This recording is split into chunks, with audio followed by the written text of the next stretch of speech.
Hola a todos, buenas, bienvenidos al podcast de Gestionando Salud y siguiendo con esta temporada del rol de la farmacia en la seguridad del paciente, tenemos a una nueva invitada que nos va a dar una perspectiva que poco se habla en este país, pero que tiene mucha importancia y realmente deberíamos retomar este tema que a pesar de que está en las legislaciones y están en las normas de nuestros estamentos sociales y públicos, no seguimos el rol. En el proceso asistencial de un paciente debe cuidarse su integridad en la seguridad del paciente en una manera transversal, sin importar el tipo de servicio o el profesional de salud que está tocando a este paciente. Ahora bien, cuando interviene el factor medicamento, esto se torna con un carácter más delicado por las connotaciones que afecta de manera directa a los pacientes cuando son sometidos al tratamiento. Evidentemente, esto se ofrece con la finalidad de mejorar una condición de salud, pero no siempre los medicamentos resultan ser positivos o tener efectos positivos sobre ellos. Por tal razón, se debe velar por cumplir con la supervisión de la administración de estos fármacos. La farmacovigilancia es una actividad destinada a la identificación, cuantificación, evaluación y prevención de los riesgos asociados a los medicamentos que se encuentran en el mercado. Su objetivo es supervisar y evaluar medicamentos y contribuir con su uso seguro y racional sobre todo. Este sistema está basado con la notificación de sospecha ante las reacciones adversas que pueden producir estos productos, fármacos en el proceso de curación o de tratamiento de un paciente. Por tanto, la responsabilidad de la farmacovigilancia es compartida, no solamente del médico que está atendiendo, sino también de los farmacéuticos, de los laboratorios, de las distribuidoras y todas las autoridades sanitarias. Y hasta del mismo paciente que tiene que ser un poquito más consciente de que se le está suministrando un cuerpo ajeno a lo que ya él tiene. Entonces, para eso tenemos a nuestra estimada doctora Raiza Portorreal, doctora en medicina, egresada de la Universidad Autónoma de Santo Domingo, UAS, especializada en gerencia de servicios de salud y seguridad social. Magíster en economía de servicios de salud y farmacoeconomía de la Universidad Pompeu Fabra, docente de la Pucamaima, y ha colaborado con algunas políticas y estrategias en algunas administradoras de riesgos de salud, como es SENASA y Grupo Humano, y otras instituciones hospitalarias. Bienvenida, doctora, y muchísimas gracias por sacar ese huequito de esa agenda tan ocupada que usted tiene. Muchísimas gracias, Dileni. De verdad, para nosotros es un placer poder colaborar con este proyecto, llevar información que sea importante de manera, verdad, más coloquial, que la gente lo entienda, y otros profesionales que también podamos aportar para la educación de las personas. Yo creo que esto es un tema para todos, autoeducarnos. Correcto, y como bien dices, es una plataforma coloquial que podamos entender los que no somos médicos y también los médicos puedan utilizar algunos tips y de gestión que realmente debemos poner en práctica. Y ya para comenzar y dar arranque a esa experiencia que has tenido en lo que es la gestión hospitalaria y todo lo que es el tema de fármaco, ¿qué podemos determinar o cómo podemos determinar cuando un medicamento puede poner en riesgo la vida de un paciente y cómo entra la farmacovigilancia en lo que es el día a día de la locura de un hospital? Mira, Dileni, decirte que lo primero es, antes de hablar de las instituciones, los hospitales, las clínicas, las mismas farmacias, muchas veces las personas creemos que el medicamento es una sustancia inocua que no nos va a hacer daño. Recordemos que todos los medicamentos que tienen una base de su ingrediente activo, el famoso principio activo, que generalmente viene de elementos naturales. ¿Okay? Por ejemplo, la penicilina viene producto de un hongo que es el penicilino. Pero ¿qué pasa? Todos estos productos son modificados en el laboratorio. Muchas veces se le agregan sustancias, por ejemplo, para mayor conservación de estos productos. Entonces ahí es donde viene el tema. Históricamente nosotros queremos, y siempre como seres humanos hemos querido hacer que la ciencia nos permita mejorar calidad de vida en todos los ámbitos. Y entonces el punto donde estamos nosotros como seres humanos es precisamente que le queremos atribuir propiedades de beneficios a todos los medicamentos, recordando que medicamento es todo producto que ha sido manipulado para cualquier tratamiento, incluso prevención en lo que es el proceso de salud y enfermedad. Eso incluye las vacunas.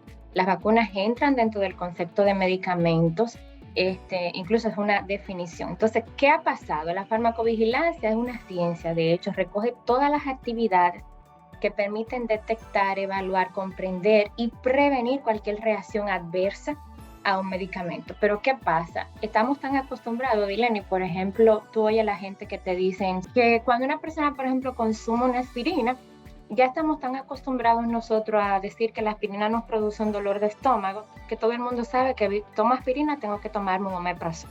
O sea, que ya son 2 medicamentos que le adhieres al cuerpo. Exactamente, lo que la gente no sabe es que la sustancia química de la aspirina, el ácido acetilsalicílico, uno de los efectos adversos que produce esa sustancia es una irritación de la mucosa gástrica, dígase del tejido, ¿verdad?, que forma el estómago.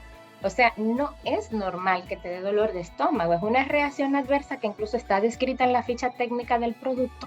Cuando un laboratorio tiene un producto patentado que lo está evaluando para sacarlo al mercado, se identifica todo lo que puede generar.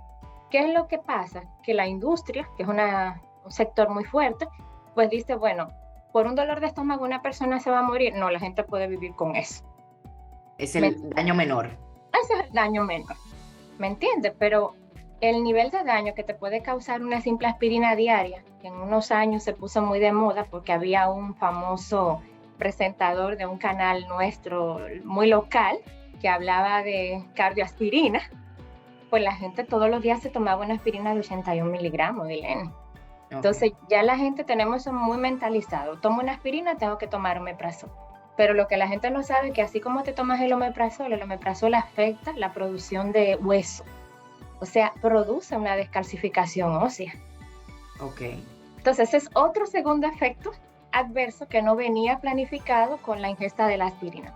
Entonces doctora, antes de usted seguir, claro, todos los medicamentos deben tener o va a impactar dependiendo de la persona, de las condiciones que evidentemente esté el paciente, pero ¿cómo hacemos para contrarrestar esto? O sea, ¿me quedo con el dolor de cabeza o simplemente me quedo con el dolor de estómago? O sea, no es que dejemos de tomar medicamentos, pero ya se tiene previsto de manera clínica los efectos secundarios, cuáles son los riesgos que estamos tomando al momento de beber una simple aspirina que al mundo, a la gente de la gleba, como digo yo, no sabemos nada. O sea, ¿cómo contrarrestamos esa información? Mira, tú me preguntas, Dileni, lo mejor es el medicamento que no se consume. Todos los medicamentos, Dileni, todos te van a producir un efecto. Como tú dices, hay efectos que están documentados en la ficha técnica del producto cuando el laboratorio todavía estaba haciendo experimentos con el medicamento.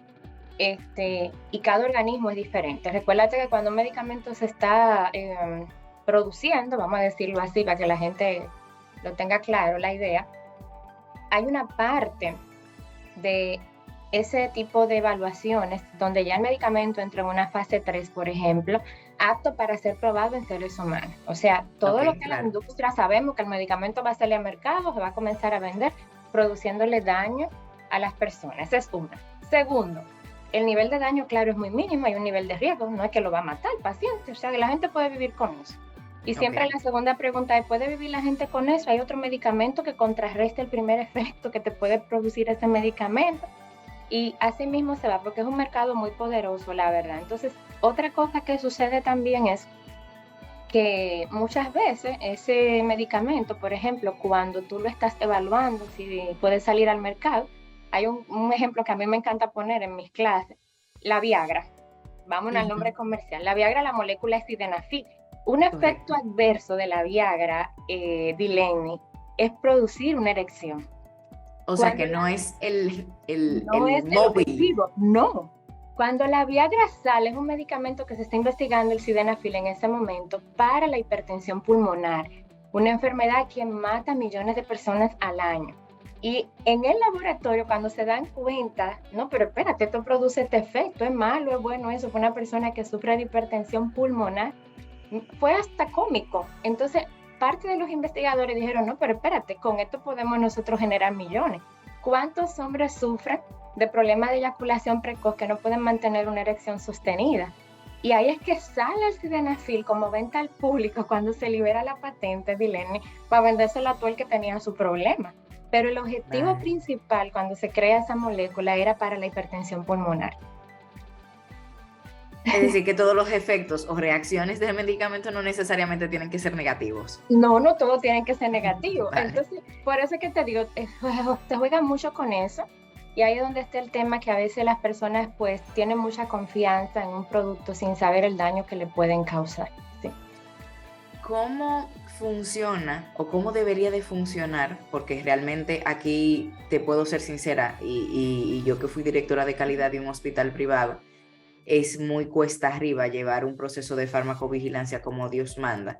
Pero ¿cómo funcionaría ese proceso de farmacovigilancia en todos los niveles, desde el paciente hasta las industrias farmacéuticas, ya cuando está en el proceso de comercialización?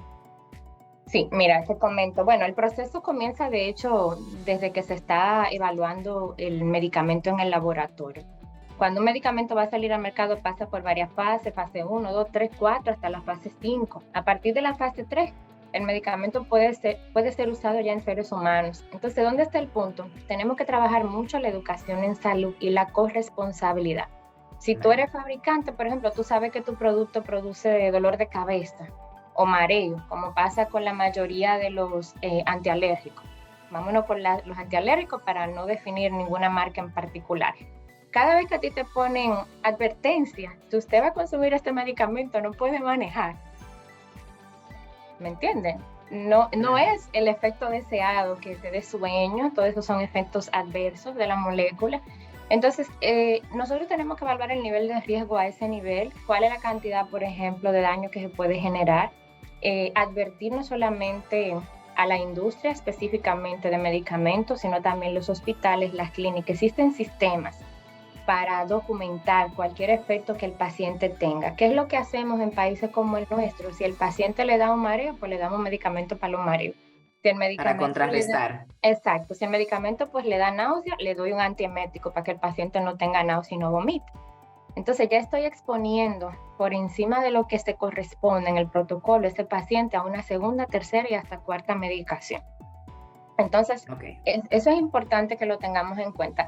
Existen sistemas organizados en países, obviamente, donde esto se lleva, porque hay una regulación. De hecho, hace unos años salió una nueva normativa y no hacer daño al paciente, donde el paciente incluso puede notificar, Dileni, cuando ha tenido una reacción adversa con un medicamento. Claro, tú ves que países como España, por ejemplo, en Estados Unidos, hay grupos de pacientes que van al Congreso y denuncian lo que el medicamento le está generando.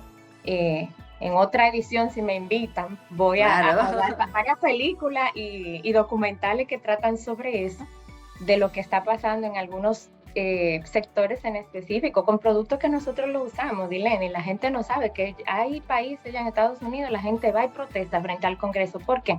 Porque tú puedes demandar a la industria, al fabricante, cuando tú tienes documentado que ese medicamento te generó tal efecto.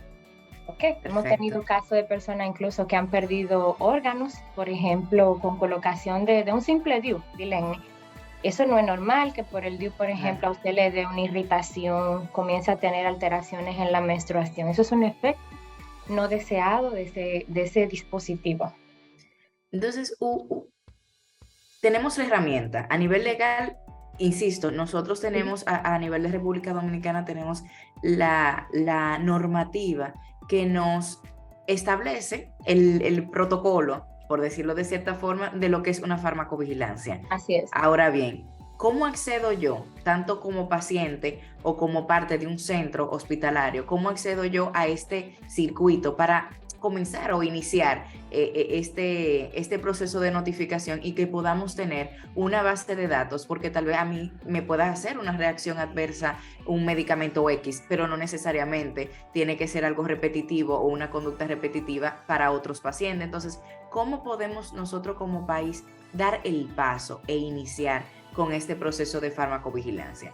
Mira, yo pienso que tú has tocado un punto importante, Dilene. Lo primero es ver el tema en positivo. Cada vez que tú hablas de farmacovigilancia, la industria se siente agredida. Claro, Ay, sí. van a acabar mi medicamento. No, no es eso. Posiblemente tú levantes información de un efecto no deseado, una reacción adversa a un medicamento. Se llaman así mismo las RAN, reacciones adversas a medicamentos. Son temas diferentes. Reacción adversa es una cosa y un efecto no deseado es otra. Eso está todo Ok. documentado, incluso hay una ¿Me puedes clasificación. diferenciarlo para que quede Sí, la gente edificada? ahora te explico. Entonces, ¿qué pasa? Cuando tocamos el tema, de una vez la industria se siente señalada, Agredida. agredida. Pero yo digo, si tú notificas un efecto adverso, una reacción, posiblemente tú como industria que inviertes en investigación, en fabricar, puedas crear un medicamento que le dé respuesta a eso. O sea, Claro. hay una información aquí que es de valor para nosotros, por ejemplo, tú me entiendes, poder tomar cartas en el asunto. Entonces, ahí es donde está el tema. Si tú le dices al paciente, vamos a documentar cuáles son las reacciones que te está dando, por ejemplo, un medicamento de una quimioterapia, la gente te va a decir, toda la quimio da náusea. No es cierto, hay pacientes que no. ¿Tú ves? Entonces, nosotros tenemos que comenzar a generar en positivo esa información, sin generar como ese tipo de ruido, que es lo que a veces debilita más. Pero sí, como tú dices, terminando esa idea, existen las normativas. Por ejemplo, el Ministerio de Salud Pública hace unos años con la Organización Mundial de la Salud se creó un repositorio para comenzar a notificar los eventos a nivel hospitalario. No todos los hospitales se montaron en la herramienta, hay que decirlo. Algunos sí lo están haciendo, cuentan con epidemiólogos hospitalarios para monitorear eso y farmacéuticos formados en esto. En otra edición te daré algunos nombres de personas de la industria que estudiaron farmacología y farmacia, que tienen la especialidad, porque es una especialidad dentro del área. Entonces, vale. Te comento ahora, una reacción adversa a un medicamento, por ejemplo, es un evento que se da por el consumo en base a un protocolo de un medicamento. Por ejemplo, tú estás consumiendo amoxicilina con ácido clavulánico, que es una combinación muy frecuente para tratar, por ejemplo, infecciones. En niños se usa mucho en dosis pediátrica. Y una reacción adversa a ese medicamento que puede hacer ese niño es que haga un rash, por ejemplo, se llene de bolitas, como la gente dice. Ese niño, tú no sabes que es alérgico, por ejemplo, a uno de los componentes de la amoxicilina o del género de los antibióticos que tienen como base la penicilina, y él puede hacer una reacción.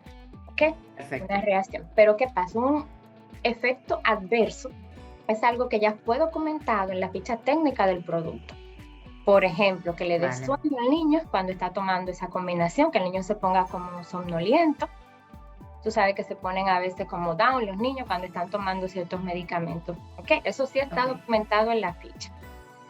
Y para retomar entonces esa idea, si está ya está reportado o ya hay conocimiento de causa de esos efectos que puede producir ese medicamento, ¿no pasa nada y no se reporta o tenemos la obligación de reportarlo? Un caso muy, muy particular es el caso, yo estuve trabajando por un tiempo en un centro oncológico y el MabThera siempre. Un 70% de los pacientes le causaba efectos ese medicamento, pero claro, no hay otro sustituto. Entonces, no. Hay que, como digo yo, hay que chuparse ese efecto porque realmente tiene más beneficios y estuvimos hablando dentro del comité de farmacovigilancia y del comité de calidad. ¿Tenemos otro sustitutivo? No. Entonces asumimos como tal, pero se seguían reportando. Pero ¿cuál es cuál beneficio vamos a obtener si seguimos reportando algo que ya es sabido? Entonces, tú has dado en el clavo, Dilene, como son eventos diferentes, reacción adversa al medicamento es una cosa y un evento no deseado que fue documentado es otra. Lo queremos igualar, ¿me doy a entender? Sí. Entonces, por eso es que la gente entiende, bueno, es normal que te dé dolor de estómago, te va a dar sueño. No, no es normal. Entonces, de la industria, Dilene, no me dijiste si podíamos estar mencionando marcas, que hemos mencionado un par de marcas, nombres de medicamentos. Lamentablemente no vamos a tener ningún beneficio de promoción, pero vamos a tenerlo en consideración para los próximos. Le van a llamar, Dilene, le van a mandar un correo a usted. Entonces, le decía que ese es el punto, como es tan fácil confundir, la gente lo da porque es normal, ¿me entiendes? Ya tú mencionaste el Naptera, por ejemplo, te puedo mencionar la mayoría de los corticosteroides, los medicamentos que se usan, para no mencionar marca, para los niños con asma. Correcto. Tú sabes que ponen a los niños un corticosteroide, una reacción. Un poco hyper. Exacto, te va a alterar todo lo que es el tema de la adrenalina y obviamente tú vas a estar activo. Ahora, que ese medicamento, yo viví eso porque soy asmática, tuve una reacción adversa al medicamento. Mira la diferencia. Yo sé que el corticosteroide me va a poner acelerada. Ahora bien, lo que no estaba descrito en la ficha técnica es que ese medicamento me podía a mí hacer daño en la fibra de mi corazón. Y yo tuve una reacción hace un tiempo y dejé de usar el medicamento y entré en un paro. Wow. ¿Entiendes? Entonces, una persona fácilmente puede hacerte un infarto agudo al miocardio, siendo joven, que es más agresivo el infarto cuando la persona es de menos de 35 años, por el consumo de un medicamento. Entonces dicen, no, pero es que es un corticoide. No, no es normal que te genere, tú me entiendes, una falla a nivel de lo que es la función eléctrica del corazón. Entonces ahí es donde está el asunto. Queremos tapar lo que es una reacción adversa con un evento no deseado que está descrito en la ficha técnica del producto. Como las personas no lo saben y muchos profesionales tampoco conocen esas particularidades, es normal que tu médico te diga, te puede dar esto y aquello. Entonces ahí es donde nosotros tenemos que ser más enfáticos, educando a la población, a todos, profesionales y pacientes. Ahí se desprende la otra puntito que tú tenías con relación a qué responsabilidades tienen estos agentes de interés ante la omisión de este proceso. Porque si bien es cierto que una industria farmacéutica no puede hacer nada si no recibe un feedback por parte de pacientes, médicos o de los centros hospitalarios, ¿cómo se comparten estas responsabilidades? Porque realmente no es nada de manera voluntaria, pero ¿qué estoy haciendo yo para que esto no vuelva a ocurrir o que se tomen las medidas oportunas al respecto? Sí, así es. Ya en países, por ejemplo, donde esto se lleva al pie de la letra, se cumplen los objetivos de la farmacovigilancia. Simplemente te voy a mencionar algunos: mejorar la atención y la seguridad del paciente en relación al uso de medicamentos y de cualquier intervención médica, porque este tema de farmacovigilancia, Dileni, llega incluso a poder monitorear cualquier intervención médica que la gente se haga. Te pongo otro ejemplo: una cesárea. Tú sabes que a la paciente hay que ponerle una anestesia epidural en la columna para que la gente entienda. Te van a decir que es normal que te duela la espalda, Dileni. No, no es normal que te duela la espalda. Si el anestesiólogo no maneja bien la técnica de poner esa anestesia en el medio de los dos discos intervertebrales, te va a lesionar un nervio. ¿Cuántas personas nosotros conocemos que se quedan con ese dolor de espalda para toda la vida, Dileni? Sí. ¿Me entiendes? Sí, entonces, he escuchado casos de eso. Es una mala práctica. Entonces, ahí es donde está el asunto. Otro de los objetivos es mejorar la salud pública, la seguridad en relación al uso de los medicamentos, que la gente entienda que no hay medicamentos no hay medicamentos que no generen algo. Eso no es cierto. Todo lo que usted consume, hasta un té de manzanilla, si usted no sabe la diferencia entre un té y una infusión, como he tenido casos, yo tuve un caso de un familiar muy cercano que se intoxicó cuando los té de moringa estaban de moda, Dileni. Sí. Es que eso, también los dominicanos tenemos una cultura un poco peculiar con hacerle caso a Dr. Google o lo que me dijo la abuela, la señora del campo, etcétera. Sí. Entonces, esas son de las cosas que dan mucha risa. Entonces, sí hay una responsabilidad. Mira, la responsabilidad de la industria es recibir, como tú decías, ese feedback, poder retroalimentar, revisar la ficha técnica. Cada producto, antes de que la patente es liberada, tiene un periodo de revisión de cada cierto tiempo, donde ellos incluso pueden mejorar la fórmula magistral con la que se crea ese fármaco y hacerle una actualización. Se puede hacer un update de esa ficha, vamos a revisar de nuevo qué pasó y si se puede corregir y mejorar el producto, eso es posible. Ahora, me voy ahora aquí también al área del paciente. El paciente también tiene una corresponsabilidad, Dileni, sobre todo los pacientes hispanos. Eso lo estoy viendo yo ahora en las clases que estoy tomando, es que somos muy pintorescos, Dileni. ¿Usted se está tomando algo? No. ¿Usted toma té? No. Pero él sabe que está tomándose un té. Cuando te dicen de hoja es que la cosa es grande, porque es una mezcla de varias hojas que tú no identificas qué es: maguey morado, valeriana, le ponen cardiosanto, creo que se llama. Tienes que hacer un podcast de ese tema, este va a ser chulísimo, que la población de nosotros, o sea, una cosa increíble. Peculiar.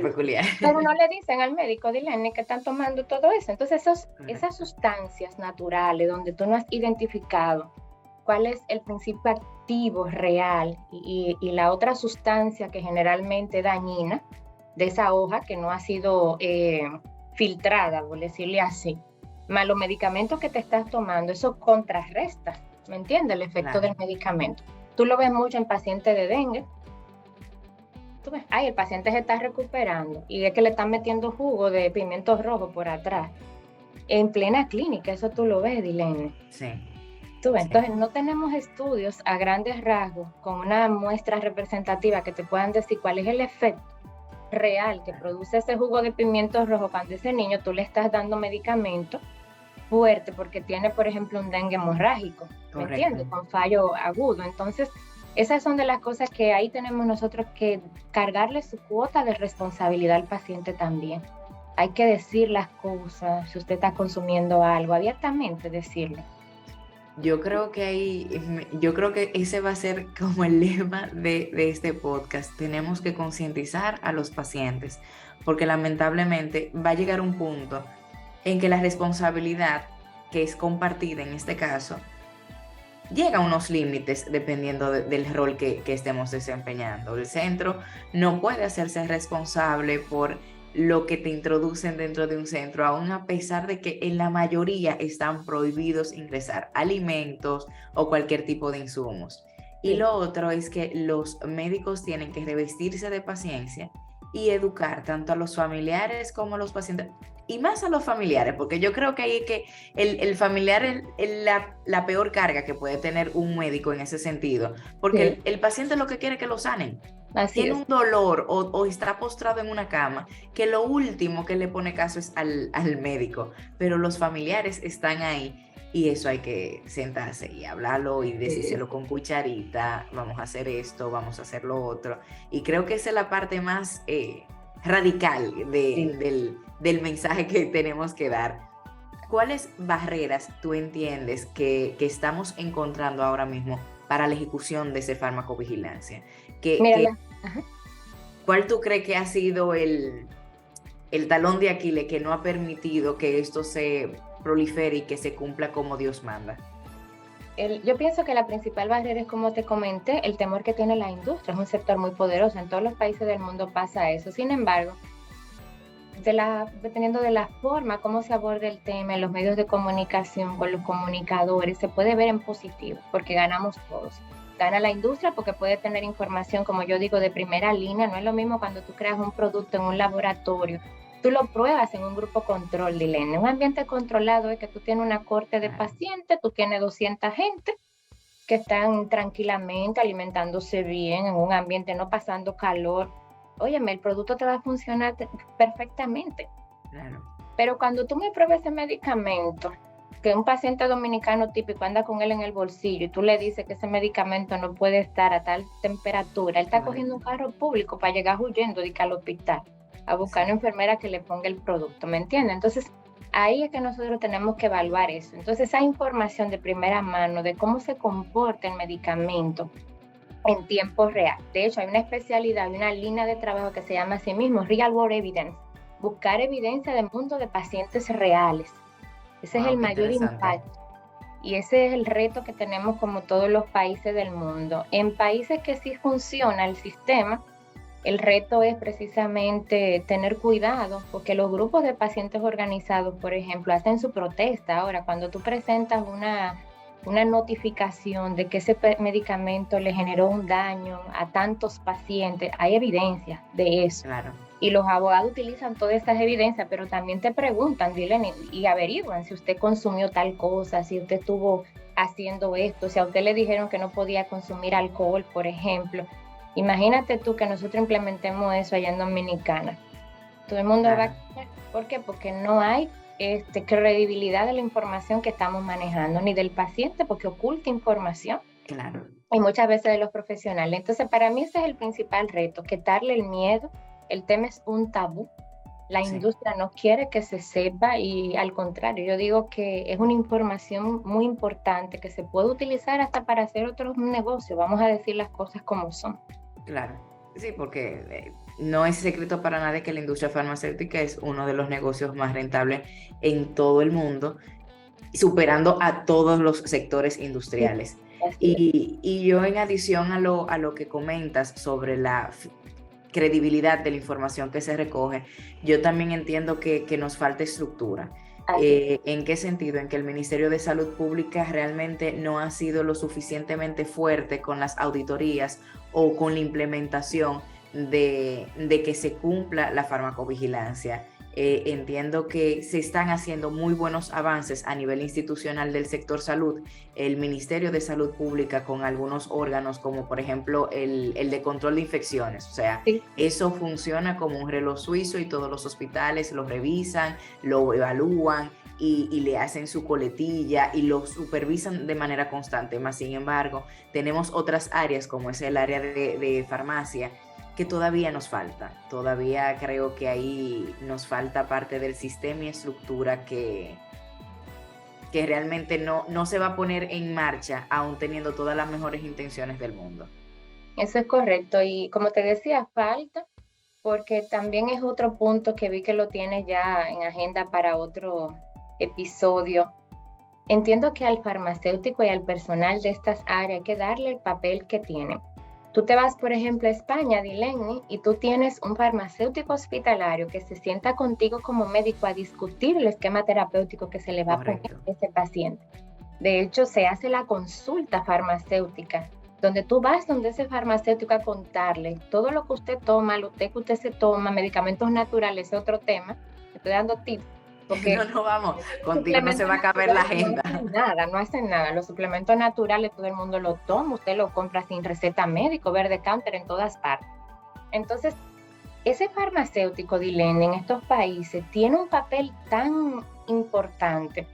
Déjame decirte que si un médico hace una receta y ese farmacéutico se da cuenta que puede haber reacciones, interacción de medicamentos, porque dos medicamentos están compitiendo, por ejemplo, el farmacéutico tiene la potestad en estos países, Dilendi, de decirle al médico, mira, esa receta no procede, porque este medicamento químicamente hace esto, esto y esto.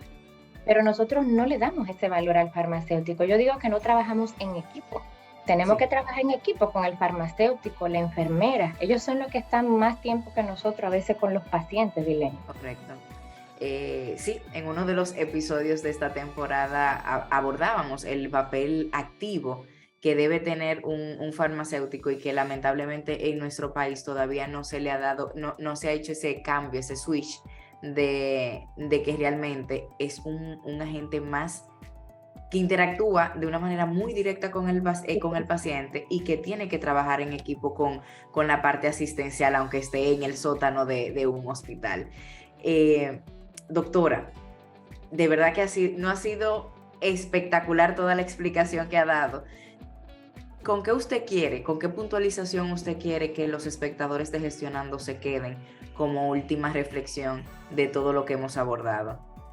Yo creo que la mejor reflexión, Dilene, es que debemos estar abiertos a discutir estos temas. Nosotros ya no podemos entrar, ya que estamos a ley casi de 2 meses, ¿verdad? O un mes y unos días Sí, prácticamente de cerrar este año, Dilene, sin estar más abiertos a tocar este tipo de temas que son tabúes. Si queremos mejorar la calidad de vida de nuestra gente en cualquier país donde estemos, tenemos que hablar de estos temas. Hay que seguir concientizando al paciente. Yo digo que un paciente empoderado es un paciente que va a manejar su autocuidado. Y los claro. profesionales de la salud a veces nos perdemos en ese tema porque se reciben también incentivos perversos de la industria para que tú no hables sobre lo que hace generalmente X producto, pero no podemos nosotros estar ocultando información. Yo creo que en este momento tenemos que transparentar y poder cargar la responsabilidad que todos tenemos con este tema para buscar soluciones. No es que vamos a estar acusando a nadie, como yo digo, pero se pueden buscar soluciones conjuntas. Claro, de verdad que muchísimas gracias.